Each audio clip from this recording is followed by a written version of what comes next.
Okay, the last part of the build is going to be the backpack and the weapons of the Barzam. And the backpack is very simple to assemble. What I need to do is take these two guys right here, put them together like so. So it looks like that. There's one little detail part here that can be connected, whoops, here.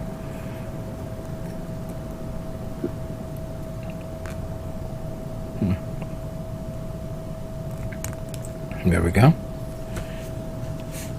I like these yellow trim parts that go right here.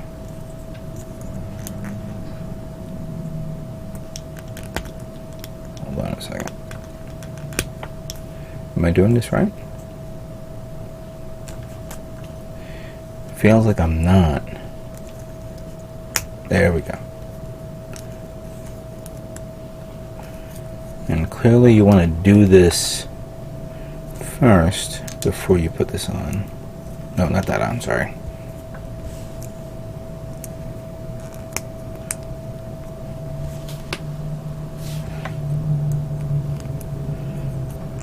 There we go.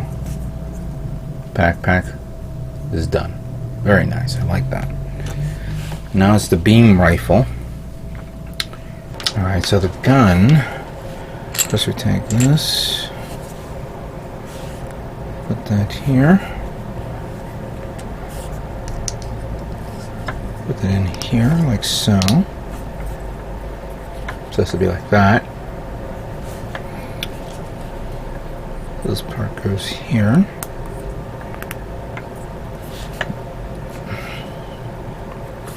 And then this one goes there.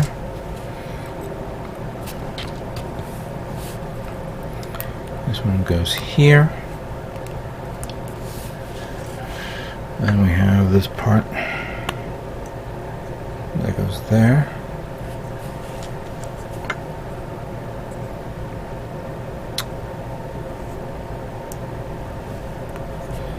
That part goes there. Now it comes with two extra little parts. One is this part that goes in here like so. So it looks like that. But then you have this part that you connect, and I believe you have to, it clamps on or connects to the upper part of the arm. And it's positionable, as you can see there. We're going to leave this on, obviously, because this is the most unique portion of this. And then the final part is this one, which is the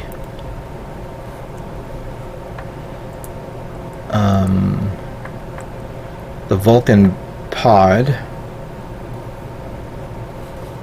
to put on the head.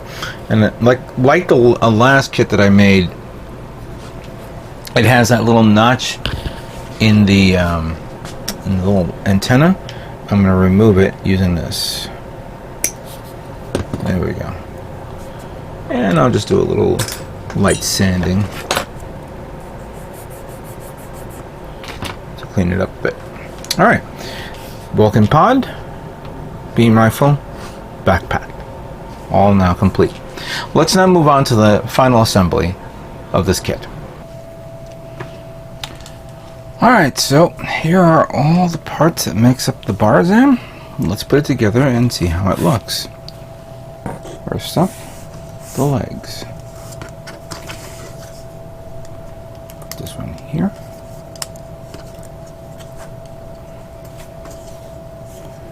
And then this one here. Like that.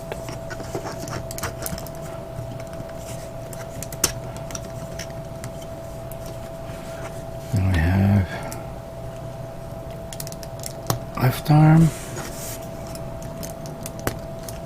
right arm, and now the head. Also, let's get the backpack there. There you go. So make sure that's all the way in. And I think that's it. The 1/44 scale high grade Barzam is now complete. That's actually really neat. Nice. Kind of little, well, interesting looking mobile suit. Simple and easy to make. As you can see there, you don't have to worry about putting the stickers on the yellows, because the yellow part pretty much makes up the overall design of the kit. It's really nice. Good color choice and pattern. And I can imagine if you decide to paint this, it'll be a little bit more striking. Personally, even though I like the blue, I most likely may want to lighten the blue a little bit. Like, use the same blue, but maybe add about 10% more white, or something that will give it a little bit more brilliance to it. Hell, I have metallic blue. I could have easily made this a metallic kit. It's easy to do. But yeah, this is very cool. Good posability. There you go.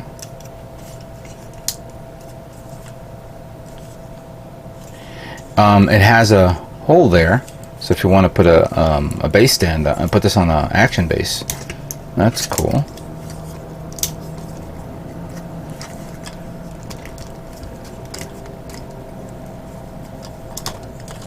Of course, this comes out easy, as I'm noticing. There we go.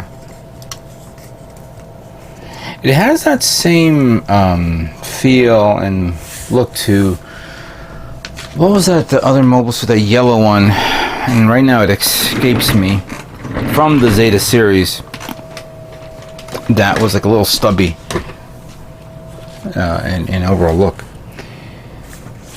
Let's put on the gun pod here. That goes back there. Alright, so it has a Vulcan gun, an ammo pack. And then for this, we have to do this. And I think we have to remove this, you know? That's right. Come on. Thank you.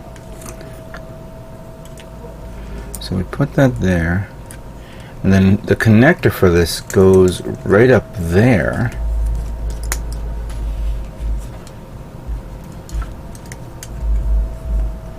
And I'll put that here.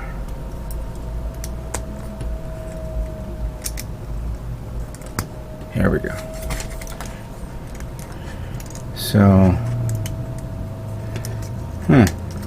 it's a bit strange on how to do this, but you can turn it so you could shoot out of it. There you go. Nice. Now the other gimmicks it has is you have the beam saber hilt, which hilt, which of course there's one in there, but if you don't want to take it out, you get this extra one, and then it can get the this one on this. Put it in. And there you go. So now it has this beam saber. Oh, you could do two beam sabers if you like. That's like the norm these days.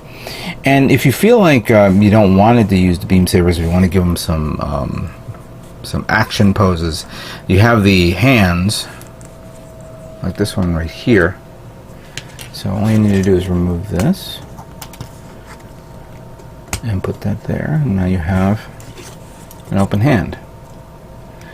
I'm not fond of the fact that you now have to replace. You have this part, which is narrower, and this one's more wider for the hand that's going to open up. But if that's how it is, who am I to judge? That was the overall design.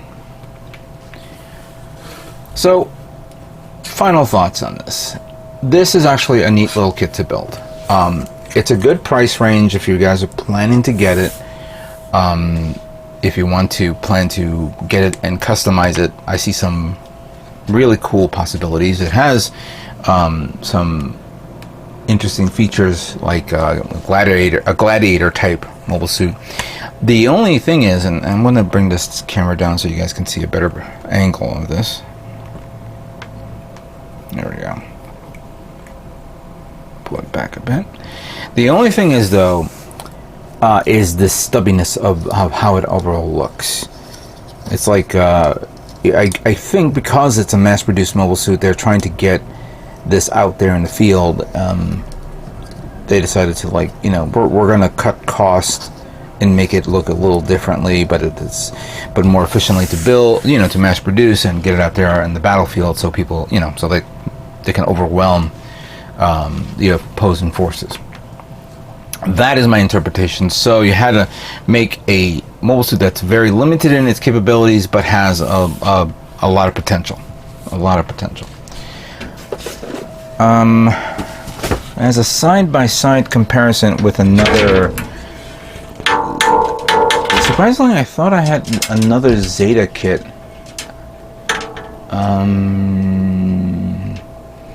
No, I don't have any Zeta kits. Look at that. I'll put something that's close, you know. This is, of course, alright, so here's the 1/44 scale Jegan from Char's Counterattack, and as you can see, it's larger than the Jegan. And to put it against another Universal Century kit, this is my recent build of the Blue Destiny. So even though it looks stubby, it is a big kit in overall length, overall bulkiness and size. So it'll be interesting to see if Bandai decides to make this as a RE kit, RE100. Now I'm saying this, not realizing if Bandai is going to do that.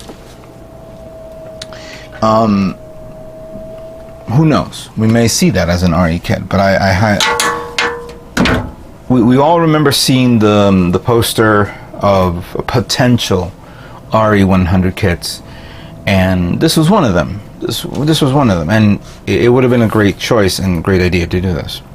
So, in the end, it is a nice looking kit. I highly recommend you guys pick it up if you do see it at any store, and just go to town with it. Make a nice custom, and you don't have to actually use the same. I think I've seen people kit bash it to the point where they got these arms and legs and put it on another frame, and it looked a little bit different as well. I may try something like that in the future, but for now, it is what it is, and I really enjoyed building this kit. Shout out to Millennium Hobbies Gundam Kitchen for having this at their show when I picked it up a few years ago. They're down in Camden, so if you guys are in the South Jersey area, stand by and say hello to them and see if they got another one of this, so you guys can buy it for yourselves and make something unique. So I'd like to thank you guys all for watching the 1/44 scale high grade Barzam. And what can I say but stay tuned for more Gundam models yet to come. You guys all have a great day.